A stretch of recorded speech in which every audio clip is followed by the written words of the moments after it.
नमस्कार मित्रांनो, भावी शिक्षक आणि शिक्षिकेंनो, टिप्स फॉर टी मध्ये मी अक्षयवरकर तुम्हा सर्वांचं स्वागत करतो। सध्या आपण मानसशास्त्र, बालमानसशास्त्र याचे अतिशय महत्त्वाचे नोट्स पाहत आहोत आणि हे अतिशय रेअर असे घटक आपण सध्या पाहत आहोत जे की फडके प्रकाशनच्या पुस्तकाच्या व्यतिरिक्त आहेत आणि ह्या नोट्स एकत्रितरित्या तुम्हाला कुठेही मिळणार नाहीत। सध्या आपण मानसशास्त्र, बालमानसशास्त्रामध्ये आत्तापर्यंत आपण मानसशास्त्राच्या व्याख्या पाहिल्या। या मानसशास्त्राच्या व्याख्या 5 व्हिडिओमध्ये पाहिल्या।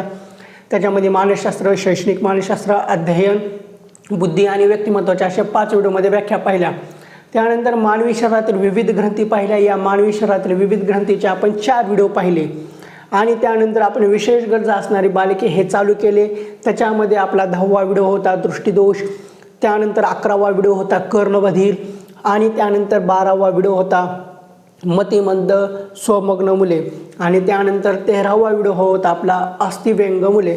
तर आता आजचा हा 14वा व्हिडिओ असणार आहे आणि या व्हिडिओमध्ये आपण जे काही विशेष गरजा असणारी बालके आहेत, जे की असे 10 बालके आहेत, याच्यापैकी आपण आत्तापर्यंत 7 बालके पाहिलेली आहेत आणि आजच्या या व्हिडिओमध्ये आपण उरलेले 3 बालके पाहणार आहोत। आणि हे उरलेले 3 बालके पाहिले की विशेष गरजा असणारा हा घटक पूर्णपणे संपेल आणि परीक्षेमध्ये याच्या बाहेरचा प्रश्न अजिबात नसणार आहे। जे काही प्रश्न पडतील या नोट्सच्या आधारावरच पडतील। तर आता हा जो काही 14वा व्हिडिओ आहे नोट्सचा आणि याच्या व्यतिरिक्त मानसशास्त्राचे 2 व्हिडिओ आलेले आहेत। एक सिलेबसचा आलेला आहे आणि त्यानंतर मानसशास्त्राच्या टिप्स दिलेल्या आहेत। असा टोटल हा 16वा व्हिडिओ असेल। तर आता अवांतर चर्चा न करता आपण आजच्या या व्हिडिओमध्ये विशेष गरजा असणाऱ्या बालकांमधला 8वा बालक, बाल गुन्हेगारी असणारी मुले याच्याबद्दल सविस्तर माहिती पाहू। याच्यामधले महत्त्वाचे नोट्स, पॉईंट्स, ऑब्जेक्टिव्ह काय आहेत, परीक्षेला काय विचारलं जातं, परीक्षेला काय विचारलं गेलेलं आहे ते सविस्तरपणे पाहायला सुरुवात करू। आता सर्वप्रथम बाल गुन्हेगारी म्हणजे काय हे आपल्याला माहिती असायला हवं। आता बाल गुन्हेगारी म्हणजे काय हे आता आपण लहान नाही आहेत, आपण शिकले सवरलेले आहोत आणि भावी शिक्षक आहोत, त्यामुळे आपल्याला हे माहिती आहे की बाल गुन्हेगारी म्हणजे काय असतं। जे मुले हे 18 वर्षाच्या खाली असतात आणि त्यांच्याकडून काही गुन्हा वगैरे झालेला असतो किंवा अशी काही कृती झालेली असते की ती समाजमान्य नसते। जे काही रीतिरिवाज आहेत, नियम आहेत, कायदे कानून आहेत त्या नियमाला धरून नसते, मग अशी कृती त्या व्यक्तीने केलेली असते, त्या बालकाने केलेली असते, तर ते बालक बाल गुन्हेगार म्हणून समजले जाते। आता शास्त्रशुद्ध व्याख्या पाहू। साधारणतः 18 वर्षाखालील मुले जेव्हा गुन्हा करतात तेव्हा त्यांना बाल गुन्हेगार असे म्हटले जाते।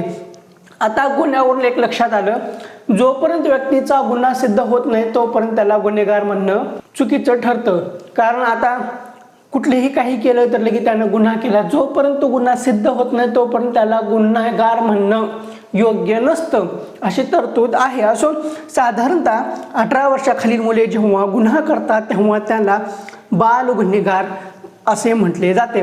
आता याच्यामध्ये बाल गुन्हेगाराचे प्रकार काय आहेत, तर एखाद्या व्यक्तीला शारीरिक व मानसिक त्रास देणे। आता जसे मतिमंदाचे प्रकार होते, अस्थिव्यंगाचे होते, मग कर्णबधिराचे होते, श्रवणदोषाचे होते, हे आपण जसे प्रकार पाहिले तसेच बाल गुन्हेगाराचे सुद्धा प्रकार आहेत, ते थोडेसे वेगळे आहेत। आता हे कसे आहेत माहिती आहे का, पाहू आपण कसे आहेत ते। एखाद्या व्यक्तीला शारीरिक व मानसिक त्रास देणे।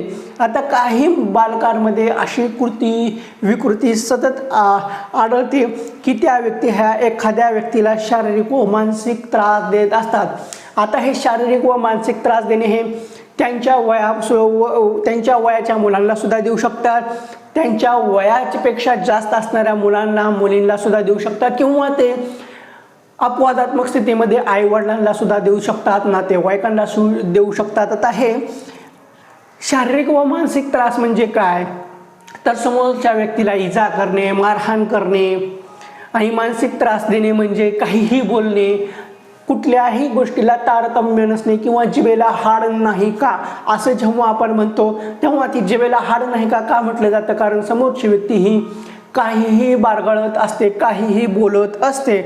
त्यामुळे जिभेला हाड नाही का असं म्हटलं जातं.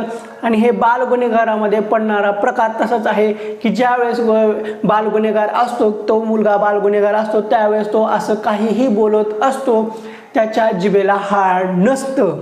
एखाद्या व्यक्तीला शारीरिक व मानसिक त्रास देणे, हिंसात्मक गुन्हे, मारामारी करणे. आता हे दुसरा प्रकार आहे. बाल गुन्हेगारचा पहिला प्रकार पाहिला शारीरिक व मानसिक त्रास देणे.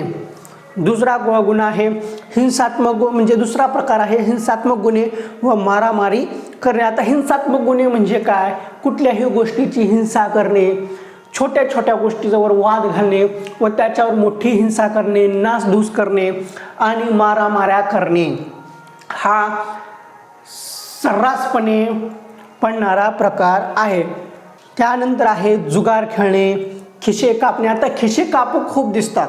खिसे कापू हे जाता जाता चालता बोलता आपल्याला कुठेही दिसतात आणि त्यातल्या त्यात लहान मुले हे बालगुन्हेगारी 18 वर्षाच्या कमी असणारे असे भरपूर असतात. आता हे विशेष करून पुणे, मुंबई, मेट्रो सिटी जिथं आहे किंवा जिथं वर्दळीचे ठिकाण आहे, जास्त गर्दी आहे, अशा ठिकाणी हे पाहायला भेटतात. पुन्हा जुगार खेळणे हे सुद्धा एक प्रकार आहे. मग पुन्हा आहे आत्महत्या करणे, याच्यावर जास्त बोलायला नको आहे. पुन्हा अश्लील वर्तन करणे, आता हे सुद्धा एक किळसवाना प्रकार आहे, समाजमान्य प्रकार नाही आहे. खूप वाईट गोष्ट आहे की ज्यावेळेस 18 वर्षाखालील मुले हे असे वर्तन करतात, अश्लील वर्तन करतात, हे समाजाच्या दृष्टिकोनातून योग्य नसते, नैतिक दृष्टिकोनातून योग्य नसते. आणि हे अशी वर्तन का करतात हे याचा शोध सुद्धा घ्यायला पाहिजे. आणि आता सध्या अशी वर्तन का करतात तर याच्या मागे सर्वात महत्त्वाचं कारण आहे मोबाईल. मोबाईलमध्ये रील्सवर कुठेही जावा, रील्सवर सध्या काहीही पाहायला भेटतं. आता सध्याच्या पिढीला काही राहिलेलं नाही आहे. त्यांना ना इज्जत माहिती आहे, ना मान माहिती आहे, ना सन्मान माहिती आहे. आजकालच्या 6वी 7वी 8वी 9वी 10वीपर्यंतच्या मुलामुलींना फक्त काय पाहिजे? प्रसिद्धी पाहिजे, त्यांना फॉलोअर्स पाहिजेत, त्यांना समाजामध्ये आपल्याला कोणतरी ओळखलं पाहिजे हे पाहिजे. ना की त्यांना त्यांच्या आईवडिलांना चांगलं म्हणलं पाहिजे, ना की त्यांना नातेवाईकांना चांगलं म्हणलं पाहिजे, की नाही ते समाजानं चांगलं म्हणलं पाहिजे. फक्त त्यांना फॉलोअर्स पाहिजे. मग ते यासाठी कोणत्याही थराला जातील, आपलं अंग प्रदर्शन करतील, अर्धनग्न होऊन नसतील. सध्या अशा गोष्टी सर्रासपणे घडत आहेत आणि सर्रासपणे पाहायला मिळत आहेत. मग आपण एक पालक म्हणून आपले पाल्य जर असं करत असतील तर त्याकडे लक्ष देणं गरजेचं आहे. आता रील्स हा एक असा विषय आहे, याच्यावर तास बोललं तरी सुद्धा कमी आहे. आणि सध्याचे रील्स हे समाजविघातक आहेत, समाजाला घातक आहेत आणि आपल्या पाल्याला आपल्याला सुद्धा घातक आहेत, मुलांच्या भविष्यासाठी सुद्धा घातक आहेत. जर आता पालकच रील्स बनवत असतील तर मुलं सुद्धा रील्स बनवणार. पालक जर व्यवस्थित रील्स बनवत नसतील किंवा क्रिंज रील बनवत असतील, समाज हसल या दृष्टिकोनातून रील्स बनवत असतील किंवा त्यांच्या रील्स बनवण्याच्या ह्याच्यामध्ये चांगला दृष्टिकोन नसेल तर पाल्यही तसंच करतं. कारण पाल्य बालक हे अनुकरणातून शिकत असतं. हे आपण वाढ आणि विकास याच्यामध्ये शिकणारच आहोत. पण या गोष्टी टाळायला हव्यात. आपल्या पाल्याकडे लक्ष देणं गरजेचं असतं. ते असं वर्तन करू नये या दृष्टिकोनातून त्याच्याकडे सतत लक्ष देणं गरजेचं असतं. कारण सध्याची पिढी ही खूप वाईट मार्गाकडे जाण्यासाठी अग्रेसर आहे. यांच्याकडे लक्ष देणं खूप गरजेचं आहे. आपण काय करतो? मोबाईल देतो आणि विषय सोडून देतो. हां, खेळत बस, बाहेर खेळू नको, मोबाईल बघत बस, मोबाईलमध्ये गेम खेळत बस. पण पाल्य आपला रील्स बघत बसतो, रील्सवर काहीही पाहतो आणि तसंच करायला चालू करतो. असो, शाळेतून किंवा घरातून पळून जाणे हा सुद्धा एक प्रकार आहे. वस्तूची नासधूस व मोडतोड करणे, आता हा प्रकार सर्रास पाहायला भेटतो. आता आपण आपल्या घरामध्ये सुद्धा पहा, आपलं पाल्य असो किंवा कुणीही असो, कुठल्याही गोष्टीचं काही ऐकलं नाही किंवा त्याला राग आला तर तीवर वस्तूची तोडफोड करणार, हे करणार. आपण सुद्धा पहा, राग आल्यानंतर काय करत होतो? ज्यावेळेस आपण बालक होतो किंवा ज्यावेळेस आपण 18 वर्षाच्या खाली होतो, आपल्याला समजत नव्हतं, त्यावेळेस काय करत होतो? कोणी रागवलं, काही केलं तर काय करत होतो? वस्तू फोडून देणे, फेकून देणे, राग करणे, तशा गोष्टी असतात. याच्यातूनच गुन्हेगारी प्रवृत्ती वाढत असते आणि बालक हे गुन्हेगारीकडे मार्गस्थ होत असते. वस्तूची नासधूस व मोडतोड करणे, मादक पदार्थांचे सेवन करणे, हे एक खूप वाईट गोष्ट आहे की ज्यावेळेस बालक हे 18 वर्षाचं पूर्णसुद्धा होत नाही, 18 वर्षाच्या आधीच असतं, त्यावेळेस हे मादक व पदार्थांच्या व्यसनांच्या अधीन जातं. याच्यामध्ये तंबाखू आहे, गुटखा आहे, मटका आहे, मग पुन्हा ते काय ते व्हाईट पावडर आहे, तसल्या गोष्टी, पुन्हा व्हाईटनर आहे, पेट्रोलचे नशे, आजकाल कशाचे सुद्धा नशे करत आहेत. आणि हे नशे त्याच्या पुढील भविष्यासाठी खूप घातक ठरतात. मादक पदार्थांचे सेवन करणं, आता हे बालगुन्हेगारीचे प्रकार पाहतो, त्याच्यामध्ये अशा प्रकारचे गुन्हेगार असतात, बाल गुन्हेगार, जे की मादक पदार्थांचे सेवन करतात, हिंसात्मक गुन्हे करतात, मारामाऱ्या करतात, अश्लील वर्तने करतात, वस्तूंची नासधूस करतात, हिंसक प्रकारचे कृत्य करतात, कुणीही काय बोललं की डायरेक्ट तोडफोड, डोकं फोडणं, अशा गोष्टी करत असतात. मग त्यानंतर लाडी लवाडी करून पैसे मिळवणे, असे बालकं खूप असतात. आणि हे 18 वर्षाखालीचे असतात, म्हणून त्यांना बाल गुन्हेगारी असणारे मुले असे म्हटले जाते. मग आता हे सगळं झालं, आपण बाल गुन्हेगारीचे प्रकार पाहिले. मग आता याच्यामध्ये सर्वात महत्त्वाचा घटक हा आहे की बाल गुन्हेगारीचे लक्षणं काय आहेत. आता हे आपण नोट्स पाहतोय, पण 12वीला एक चॅप्टर आहे, त्याच्यामध्ये सुद्धा बालगुन्हेगारीबद्दल आहे. त्याच्यामध्ये इतकं विस्तृत स्वरूपात दिलेलं आहे, बालगुन्हेगार म्हणजे काय, बालगुन्हेगारीची कारणे, बालगुन्हेगार कसा बनतो, काय बनतो, इतकं डिटेलमध्ये दिलेलं नाही ना. मी फक्त तेव्हा वाचलेलं होतं, ते आणखीन सुद्धा लक्षात आहे, म्हणून थोडंसं ह्याच्यामध्ये जास्त विश्लेषण येत आहे. मी तरी ते जास्त विश्लेषण टाळण्याचा प्रयत्न करेल. आता आपण बालगुन्हेगारीची लक्षणे काय आहेत ते पाहू.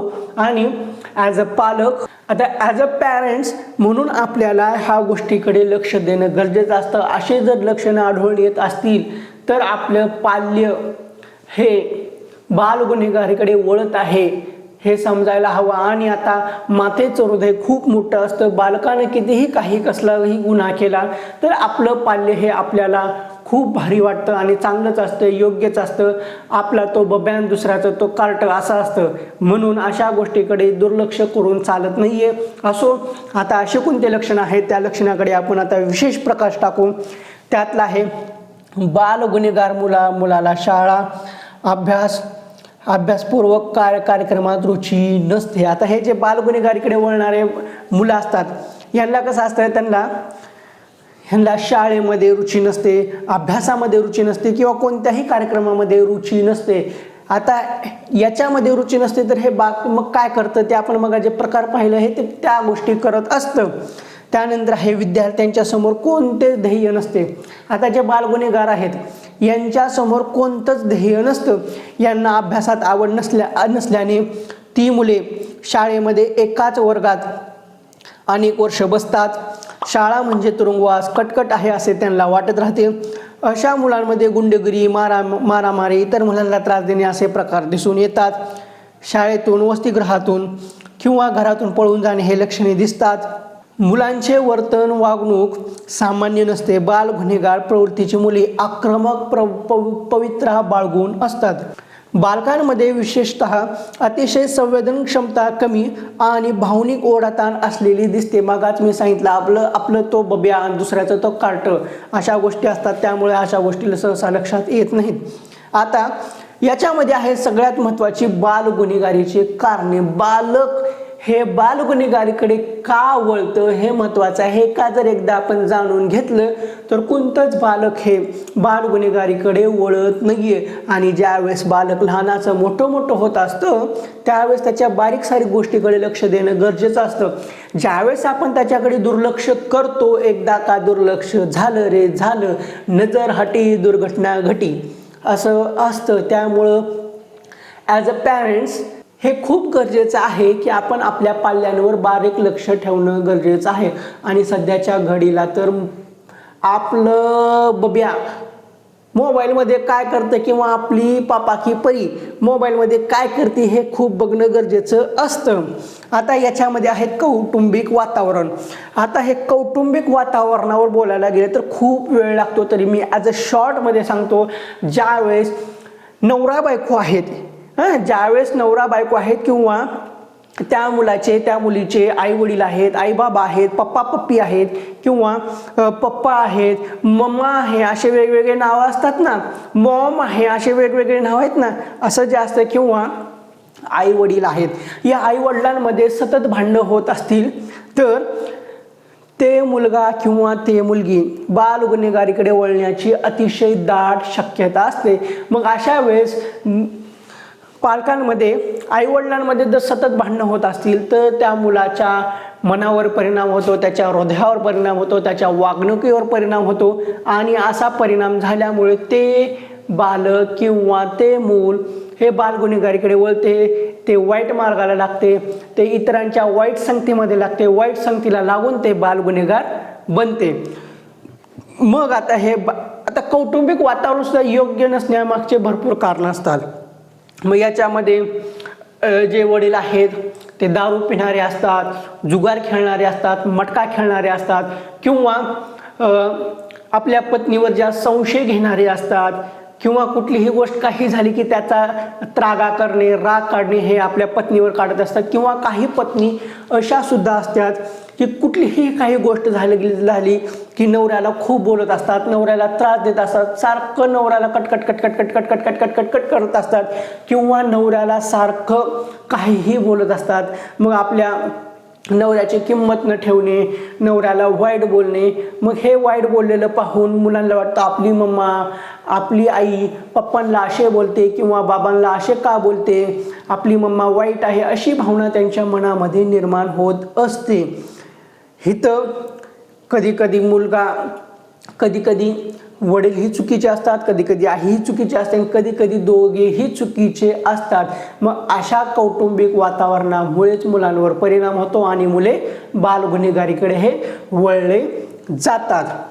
आता या कौटुंबिक वातावरणामध्ये आर्थिक कारण सुद्धा असू शकतो. आता सांगायला गेले तर खूप आहे, तरी मी शॉर्टकटमध्ये सांगितलेलं आहे. मग आता शालेय कारणे. आता हे शालेय कारणे काय असतं की शाळेमधले शिक्षक हे बालकाला व्यवस्थित लक्ष देत नाहीये, टॉर्चर करतात, मारतात, काही झालं तरी त्याच्यावर त्रागा करतात, घरचा राग विद्यार्थ्यांवर काढतात, घरी बायकोसोबत भांडणं झाले की इथे येऊन विद्यार्थ्यांना ये बडो हे बडो, मार हे मार ते मार. असा मार आपण सुद्धा खाल्लेला आहे. जेव्हा आपण लहान होतो तेव्हा आठवा आपले शिक्षक शिक्षिका घरचा राग आपल्यावर काढत होते आणि आपण सुद्धा भावी शिक्षक शिक्षिका होणार आहोत. त्यामुळे असा राग आपण विद्यार्थ्यांवर काढणं बरोबर नाहीये.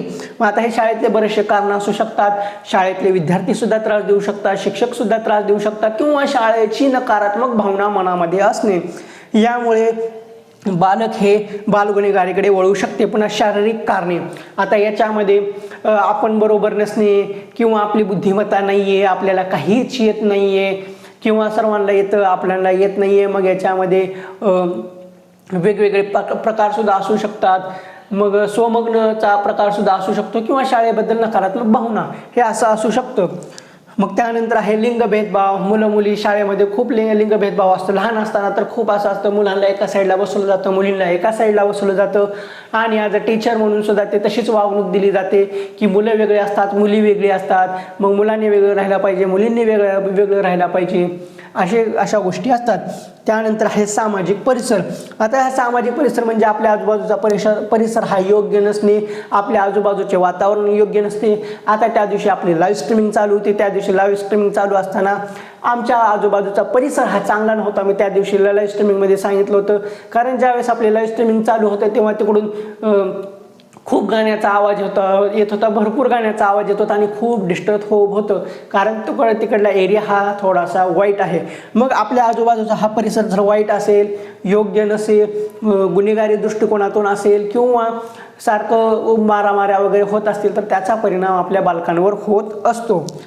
त्यानंतर आहे बेकारी. बेकारी सुद्धा हे खूप महत्त्वाचं कारण आहे. ज्यावेळेस आपले पालक बेकार असतात किंवा घरांमध्ये आर्थिक व्यवहार चांगला नसतो, पैशाची थोडीशी कणकण असते, मग त्यावेळेस पालकांना पाल्याकडे लक्ष देणं होत नाहीये. मग त्यावेळेस पाल्याला वाटते की आपल्याकडे पैसे नाही आहेत, आपल्या घरामध्ये पैसे नाही आहेत, मग तो विशिष्ट वेगळ्या मार्गाला लागू शकतो. त्यामुळे बालगुन्हेगारी होऊ शकते. मग फुरसतीच्या वेळेचा दुरुपयोग. आता फुरसतीच्या वेळेचा दुरुपयोग म्हणजे घरामध्ये कोणी नसलं तर काही गोष्टी करणं आणि बाहेर जाणं, मग नको त्या गोष्टी करणं असं आहे. मग पुन्हा व्यसन हे सुद्धा एक महत्त्वाचं कारण आहे. आता हे आहे तेवढे बाल गुन्हेगारीचे कारणे आणि ते हे मी विसरू स्वरूपात सांगितलेलं आहे आणि तुम्हाला आता अशा पद्धतीने सांगितलेलं आहे की तुम्ही हे कधीही विसरू शकणार नाही.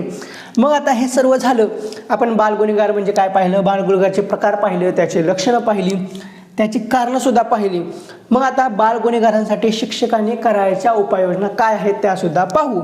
आता विद्यार्थ्यांशी अत्यंत प्रेमाने वागणे. आता शाळेमध्ये आपले जे काही विद्यार्थी आहेत, कोणताही असो, मुलगा असो मुलगी असो, त्यांच्याशी प्रेमानं वागलंच पाहिजे. शिक्षकांनी अध्यापन अधिक प्रभावी व परिणामकारक व मनोरंजक असे ठेवले पाहिजे, जेणेकरून विद्यार्थ्यांना तास चुकवण्याचा मोह होणार नाही. हे खूप महत्त्वाची गोष्ट आहे. शाळेतील काही मुले हुशार व कुशाग्र बुद्धिमत्तेचे असतात, त्यांच्यासाठी वेगळी अध्यापन व्यवस्था केली पाहिजे. जे विद्यार्थी शांत एकलकोंडे असतात त्यांच्याकडे विशेष लक्ष दिले पाहिजे. हे स्वमग्न मुलांमध्ये मोडणारी घटना असू शकते की जे विद्यार्थी शांत असतात ते एकलकोंडे असतात, अंतर्मुखी असतात. अंतर्मुखी आणि बहिर्मुखी हे सुद्धा प्रकार आहेत, ते आपण पाहणार, काळजी करू नका. जे विद्यार्थी शांत एकलकोंडे असतात त्यांच्याकडे विशेष लक्ष दिले पाहिजे. विद्यार्थ्याने कोणतीही समस्या शिक्षकांना सांगितली पाहिजे असे शिक्षकांचे वर्तन असायला पाहिजे. नाहीतर एकाचं वर्तन कसं असतं, कुणी काय विचारलं की जा रे बस रे सांगतो, नंतर गप उघडले, स्वतःला शहाणा समजू नका, गपचूप बस खाली. जेवढं सांगितलं जेवढं शिकवलं तेवढं ऐकायचं, उगाच जास्त बडबड करायची नाही. असलं वर्तन असता कामा नये. नाहीतर बघितल्या मागून हे झाले का पुढून हे झाले असं विद्यार्थीने करू नये. असं आपलं वर्तन असू नये. आपलं वर्तन एकदम शांतिप्रिय, शांतीत क्रांती, साधी राहणे, उच्च विचारसरणी असं असायला पाहिजे. समाजमुखी पाहिजे, विद्यार्थी प्रिय पाहिजे शिक्षक. विद्यार्थ्यांना मिळता मिसळता शिक्षक खूप आवडतो, त्यामुळे विद्यार्थ्यांशी नाते चांगलं असलं पाहिजे. विद्यार्थ्यांची कोणतीही समस्या शिक्षकांनी सांगितली पाहिजे असे शिक्षकांचे वर्तन असले पाहिजे. शिक्षकांबद्दल विद्यार्थ्यांच्या मनात भीतीऐवजी आदरभाव निर्माण होईल असे शिक्षकाचे वर्तन असले पाहिजे. हे सुद्धा खूप गरजेचं आहे. तर हे झालं बाल गुन्हेगारी असणारे बालकं. ह्याच्यासाठीच आपल्याला जवळजवळ 21 मिनिटं गेलेली आहेत. आता आहे अध्ययन अकार्यक्षम मुले. आता अध्ययन अकार्यक्षम मुले म्हणजे काय याची व्याख्या पाहू. अध्ययन अकार्यक्षमता म्हणजे मेंदूच्या सर्वसाधारण कार्यातील सौम्य त्रुटी होय. अध्ययन अकार्यक्षमता म्हणजे मेंदूच्या सर्वसाधारण कार्यातील सौम्य त्रुटी होय. आता या अध्ययन अकार्यक्षम मुलांचे प्रकार काय आहेत ते पाहू. वाचन दोष. वाचन दोष म्हणजे काय हा सुद्धा खूप महत्त्वाचा घटक आहे. आता वाचन दोष म्हणजे काय असतं माहिती आहे का. मुंगी पाण्यात पडली, साधं सरळ उदाहरण, मुंगी पाण्यात पडली, पण ते कसं म्हणतं, मुंगी पाण्यात पडली. ड ला ळ म्हणणे, ळ ला ड म्हणणे, ढ ढ मधलं प्रकार कळणे, ट ठ मधला प्रकार न कळणे, वाचनामध्ये असे दोष असू शकतात. मग यालाच अध्ययन अकार्यक्षम म्हणतात. आता गणिती दोष. गणिती दोष म्हणजे काय, 3 ला 6 म्हणणे, 6 ला 3 म्हणले, मग 6 ला 9 म्हणणे, 9 ला 6 म्हणणे, असे प्रकार असू शकतात.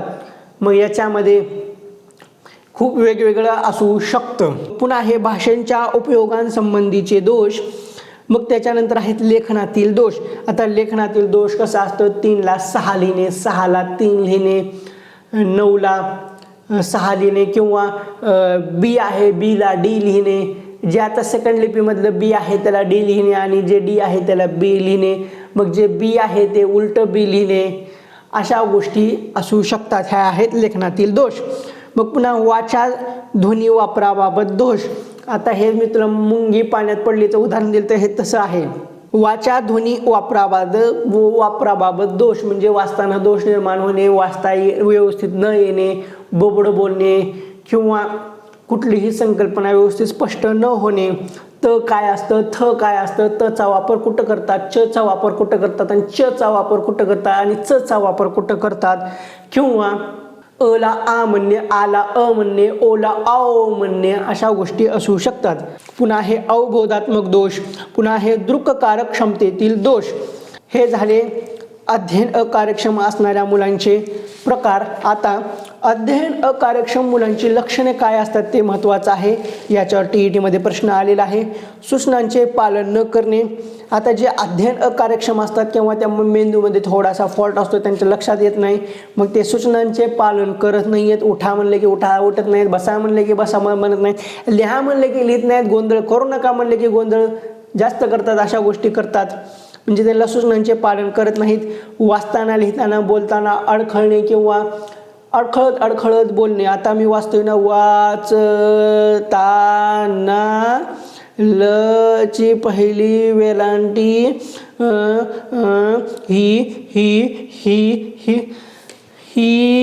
हीची पहिली वेलांटी ही, पुन्हा त लकान ता, न लकान ना मला येत नाही, असं करत रडत बसतात मुलं. मग हे अध्ययन अकार्यक्षम असतात, मग हे टाळण्याचा प्रयत्न करत असतात. अशा गोष्टी असतात. वाचताना, लिहिताना, बोलताना अडखळणे व तो विषय तिथं सोडून देणे. वाचलेले न समजणे. आता जे अध्ययन अकार्यक्षम असणारे असतात त्यांना वाचलेले सहसा लवकर समजत नाहीये. पुन्हा गणितीय मूलभूत संबोध न समजणे. आता गणितातील जे काय मूलभूत संबोध वगैरे आहेत ते सुद्धा न समजणे. स्वतःचे विचार व्यक्त करताना अडखळणे. आता आपल्या मनामध्ये जे काही विचार चालू आहेत त्यांचं स्पष्टपणे प्रकटीकरण त्यांना करता येत नाही. स्वतःचे विचार त्यांना व्यक्त करताना अडखळे येतात. अतिशय चंचल आणि अस्थिर असणे हे विचारलं होतं. आता अतिशय चंचल आणि अस्थिर असणे हे कोणत्या मुलांचे लक्षण आहे, तर हे अध्ययन अकार्यक्षम असणाऱ्या मुलांचे लक्षण आहे. साध्या सोप्या कृती करण्यास अडचणी येणे. आता जे काही साध्या सरळ गोष्टी आहेत, विमान बनवायचं, कागद फोल्ड करायचं, अशा गोष्टी सुद्धा त्यांना येत नाहीत रुमालाच्या घडी घालायला. आरशातील प्रतिमानाप्रमाणे अक्षरे उलटी लिहिणे. मी मग तुम्हाला याचं उदाहरण दिलं होतं बघा, 3 ला 6, 6 ला 3, बी. आता दुसऱ्या लिपीतलं बी त्याला डी लिहिणं, हे तसं आहे. आरशातील प्रतिमानाप्रमाणे अक्षरे उलटी लिहिणे हे झालं अध्ययन अकार्यक्षम असणाऱ्या मुलांची लक्षणे. आता अध्ययन आकर्षण झाले. आता इथं आकर्षण झालं. आता इथं काय पाहिजे, अध्ययन अकार्यक्षम मुलांसाठी शिक्षकाने करायच्या उपाययोजना काय आहेत, तर वाचन व संप्रेषण कौशल्य विकसित करावीत. लेखनाच्या पूर्व तयारीसाठी हातात पेन्सिल धराव्यास शिकवणे. फ्लॅश कार्डचा वापर करावा. शिकवण्यात पुनरावृत्ती करणे. वर्गामध्ये लहान लहान कृतीचा सराव करून घ्यावा. त्यांच्याकडून लिखाणाचा सराव करून घ्यावा. छोटे प्रश्न विचार उत्तरे देण्यास शिकवणे. आता इथं कसं आहे, छोटे प्रश्न विचारणे व उत्तरे देण्यास शिकवणे असं आहे. आता हे झालं अध्ययन अकार्यक्षम असलेलं. आता पाहू आपण प्रज्ञावान मुले. आता या प्रज्ञावान मुलांची व्याख्या ही परीक्षेला विचारली होती. कधी, 2017च्या शिक्षक अभियोग्यता व बुद्धिमत्ता चाचणीमध्ये. आता याच्यामध्ये काय आहे, प्रज्ञावान मुले म्हणजे काय, समाजात मूल्यवान अशा महत्त्वाच्या कोणत्याही क्षेत्रात श्रेष्ठ प्रतीची पात्रता धारण करणाऱ्या कोणत्याही वयोगटातील व्यक्तींना प्रज्ञावंत म्हणता येईल. आता प्रज्ञावंत मुलांची लक्षणे काय आहेत, तर उत्तम संप्रेषण कौशल्य असतं. बुद्ध्यांक हा 140हून अधिक असतो. उत्तम समायोजन क्षमता असते. नवनिर्माण करण्याची क्षमता असते. अवधान क्षमता अधिक असते. संवेदनशील असतात. चालू घडामोडीविषयी अधिक ज्ञान असते. आत्मविश्वासपूर्ण वर्तणूक असते. त्यांची शब्दसाठा मोठ्या प्रमाणात असतो. आता प्रज्ञावान म्हणले की एकदम ओके चांगलं ठाकठीक असतं. अशी लक्षणे दिसले की डायरेक्ट ते प्रज्ञावान आहे म्हणून समजायचं. काय आहे, उत्तम संप्रेषण कौशल्य असते. बुद्ध्यांक हा 140हून अधिक असतो. उत्तम समायोजन क्षमता असते. नवनिर्माण क्षमता असते. अवधान क्षमता अधिक असते. संवेदनशील असतात. चालू घडामोडीविषयी अधिक ज्ञान असते. आत्मविश्वासपूर्ण असतात. शब्दसाठा मोठ्या प्रमाणात असतो. आता प्रज्ञावान मुलांसाठी शिक्षकांनी करावयाच्या उपाययोजना खूप महत्त्वाच्या आहेत त्या आपण पाहू. त्यांच्या मतांचा आदर करणे. गरजांची पूर्तता करणे. सुप्त शक्तींचा विकास करणे. कृतींवर भर देणे. नेतृत्व क्षमता विकसित करणे. अध्यापनामध्ये विविधता आणणे. तत्त्वज्ञानाच्या मार्गदर्शनाचा लाभ, म्हणजे आता जे काही तत्त्वज्ञान आहे त्यांना त्याच्या मार्गदर्शनाचा लाभ करून देणे. तर हे होतं अशा पद्धतीने विशेष गरजा असणारी बालके यशस्वीरित्या पूर्ण झालेली आहेत. आता आपण महत्त्वाचे जे काही ऑब्जेक्टिव्ह आहेत ते पाहू. हे जे आपण पाहिले, आता आणखीन याच्या व्यतिरिक्त थोडेसे काही ऑब्जेक्टिव्ह आहेत ते आपण 2-1 मिनिटामध्ये पाहून घेऊ. 1880 पासून भारतात विशेष गरजा असणाऱ्या मुलांच्या शिक्षणास सुरुवात झाली. मुलांच्या विशेष शिक्षणास सुरुवात कधीपासून झाली, तर 1880 पासून भारतात विशेष गरजा असणाऱ्या मुलांच्या शिक्षणास सुरुवात झाली. 1953 ते 1964 या काळात समाज कल्याण विभागामार्फत निवासी व अनिवासी विशेष शाळा सुरू करण्यात आल्या. 1995च्या अपंग कायद्यानुसार ज्या व्यक्तीच्या चांगल्या कानांचा संभाषण श्रेणी श्रवणराज 60 डेसिबल किंवा त्यापेक्षा अधिक असतो त्यांना कर्णबधीर मानतात. ज्या विद्यार्थ्यांचा बुद्ध्यांक सर्वसाधारणपणे 140 असतो त्या विद्यार्थ्यांना प्राध्यापक टर्मन यांनी प्रज्ञावंत विद्यार्थी म्हणून संबोधले. 1825 साली लुई ब्रेल यांनी 6 थिओसांची स्पर्शलिपीचा शोध लावला. हे विधान टीईटीला येऊन गेलेलं आहे. 1825 साली लुई ब्रेल यांनी 1825 साली लुई ब्रेल यांनी 6 थिओसांची स्पर्शलिपीचा शोध लावला. आता हे विधान टीईटीला येऊन गेलेलं आहे. 1825 साली लुई ब्रेल यांनी 6 थिओसांची स्पर्शलिपीचा शोध लावला. 1874 साली वेलिंगस्टाईन हाऊस पॅरिस यांनी अंधांसाठी पहिली शाळा काढली. 1883 साली कुमारी एनी शार्प यांनी अमृतसर येथे पहिली यंत्रशाळा काढली. नॅपच्या दिल्ली शाखेमार्फत अंध बालकांसाठी पूर्व प्राथमिक शिक्षणाची सोय सुरू करण्यात आली. देशातील महत्त्वाची पुनर्वसन केंद्रे महाराष्ट्र खंडाळा, गुजरातमध्ये फाबुसा, राजस्थानमधील अबू. 1983 साली मुंबई वांद्रे येथे Jung national institute for the handicapped ही संस्था सुरू झाली. या संस्थेचे प्रादेशिक केंद्र कोलकाता, हैदराबाद, न्यू दिल्ली व भुवनेश्वर या ठिकाणी आहेत. The central institute of teacher of the डेफ आगरीपाडा, मुंबई या संस्थेत कर्णबधिरांना शिकवणाऱ्या शिक्षकांचे प्रशिक्षण होते. तर हे झाले महत्त्वाचे ऑब्जेक्टिव्ह. आता आणखीन अशा काही गोष्टी आहेत, 5 गोष्टी आहेत जे की आहे डिस्लेकिया किंवा डिस्ग्राफिया, पुन्हा डिस्कॅल्क्युलिया आणि डिस्फ्रेक्सिया. आता हे कशा संदर्भात आहे हे त्यांनी कमेंट बॉक्समध्ये सांगायचं. याचं ज्यांना योग्य उत्तर येईल, आता परत एकदा सांगतो, वाचन दोष आहे, लेखन दोष आहे, गणिती अक्षमता आहे आणि असतुरता देश आहे. हे कशा संदर्भात आहे, याला इंग्लिशमध्ये काय म्हणतात, डिस्क्लेसिया कशाला म्हणतात, डिस्ग्राफिया कशाला म्हणतात, डिस्कॅल्क्युलिया कशाला म्हणतात आणि डिस्प्रेक्सिया कशाला म्हणतात, हे कमेंट बॉक्समध्ये सांगा. या प्रश्नाचं जे उत्तर देतील त्यांना पुढल्या व्हिडिओमध्ये शाउट आउट भेटेल आणि तुम्ही 100% टीईटीमध्ये पास होऊन जाचाल. तर अशा पद्धतीने यशस्वीरित्या विशेष गरजा असणारे बालके हा आपला अतिशय महत्त्वाचा घटक टॉपिक संपलेला आहे. आणि मानसशास्त्राच्या ज्या काही महत्त्वाच्या नोट्स आहेत त्या आपण पाहत आहोत. याच्यामधला विशेष गरजा असणारे बालके हा घटक संपलेला आहे. आता पुढला व्हिडिओ हा आपला संरक्षण यंत्रणा याच्यावर असणार आहे आणि एकाच व्हिडिओमध्ये सर्व संरक्षण यंत्रणा घेऊ. आतापर्यंत तुम्हाला एवढ्या संरक्षण यंत्रणा कुठल्याही व्हिडिओमध्ये मिळणार नाहीत. अशा संरक्षण यंत्रणा आपण एका व्हिडिओमध्ये घेऊ. अर्ध्या तासाचा होऊ, 1 तासाचा होऊ, एका व्हिडिओमध्ये आपण संरक्षण यंत्रणा पूर्ण करून टाकू. तर ठीक आहे, आजच्या या व्हिडिओमध्ये एवढंच. ठीक आहे, तुम्हाला हा व्हिडिओ कसा वाटला तो कमेंट बॉक्समध्ये सांगा. व्हिडिओ आवडला असेल तर व्हिडिओला लाईक करा. व्हिडिओ पाहून तुमचा काही फायदा झाला आहे असं वाटत असेल तर आणि तरच आपल्या चॅनलला सबस्क्राईब करा. लाल रंगामध्ये सबस्क्राईब बटन आहे ते दाबा. त्यानंतरची जी घंटी आहे ती सुद्धा दाबा. ऑल नोटिफिकेशन बेल सिलेक्ट करा म्हणजे जेणेकरून सर्व व्हिडिओचे नोटिफिकेशन तुमच्यापर्यंत सर्वप्रथम येतील. आणि हां, आपण नोट्स लॉन्च केलेले आहेत, त्या नोट्सचा तुम्ही फायदा घ्या. तुम्हाला पेपर 1 असो, पेपर 2 असो, पेपर 2 सामाजिक शास्त्र आहे आणि ज्यांनी पेपर 1 दिलेला आहे त्यांनी हमखास आपल्या ह्या दोन्ही पॉम्पलेटमध्ये आपले हे जे काही टेम्पलेट आहे याच्यामध्ये नोट्स दिलेले आहेत. ह्या तुम्ही सर्वच्या सर्व नोट्स घ्या म्हणजे तुम्हाला पेपर 1 आणि पेपर 2 मध्ये नक्कीच फायदा होईल आणि तुम्ही 100% टीईटी पास कराल. तर ठीक आहे, पुन्हा भेटू पुढल्या व्हिडिओमध्ये.